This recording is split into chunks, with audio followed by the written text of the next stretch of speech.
Hi, I'm Mark Stevens, author of Adventures in Legal Land. My website is adventuresinlegalland.com. And this is Beating Civil Traffic Tickets Part 3, The Impossibility of a Fair Trial. Well, but I do have to warn you first, there is some government propaganda here that we're going to have to go through. That's one of the ways of showing that you cannot get a fair trial, though. See, those who are looking to steal your money, the guys who are doing business as a government, mainly, let's say, a traffic court in this case, desperately want you to believe that you can get a fair trial. They even tell you that if you ask them. And I have things in here that says, an independent and honorable judiciary is indispensable to justice in our society. There is also a judge shall perform judicial duties without bias or prejudice. That's, of course, in the canons here in Arizona. It's pretty similar no matter where you go. Yes, of course, even bureaucrats in Canada trumpet the same propaganda. Quote, any person charged with an offense has the right to a fair hearing by an independent and impartial tribunal. That's the Canadian Charter of Rights and Freedoms. Something tells me that charter doesn't include the right to be left alone. Well, you may be saying, how is that propaganda? That sounds pretty good. Everyone's supposed to be entitled to a fair trial. Well, it is nothing more than propaganda or public relations to make you believe that you're entitled to a fair trial, but that's impossible for them to give, and one of the ways to show that, of course, is that there's no such thing as an independent and impartial judiciary. Very simple to prove, and that's what we'll go through today. See, the technical term is conflict of interest, to show that there is a impermissible conflict of interest. So let's say you have a ticket and unfortunately you have to go to court. So you ask the judge a series of questions that will show that there is a conflict of interest and that a fair trial is impossible. And the first question is simple: am I entitled to a fair trial?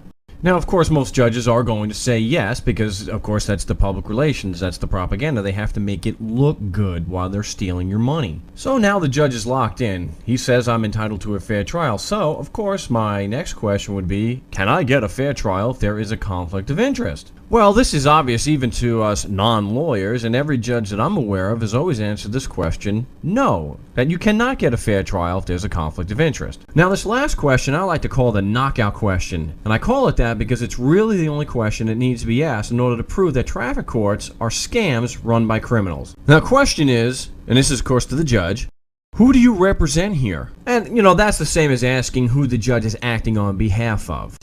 I gotta tell you, and you can imagine, judges just hate to answer that question, and those who think the system is valid, boy, they hate to answer this question also. Now, most judges will not answer this question, and with good reason. This one simple little question exposes their entire scam.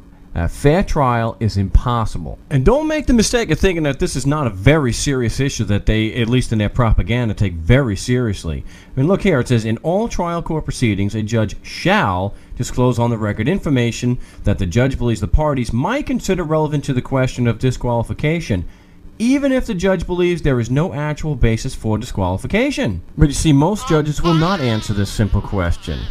Even though the law says that they shall disclose on the record the information, they will not do that. That's because they don't want their little scam to be exposed, especially the rest of the people in the courtroom, because they may grab their wallets and run out of there, as they should. See, they refuse to answer the question and tend to get a bit irritated because it's what I mentioned before. You're bringing up the fact that there is a conflict of interest, showing that a fair trial is absolutely impossible. Because you see, judges represent the state, which is the pretended plaintiff in a traffic case. Think about that for a moment. The judge is actually representing a party to the action.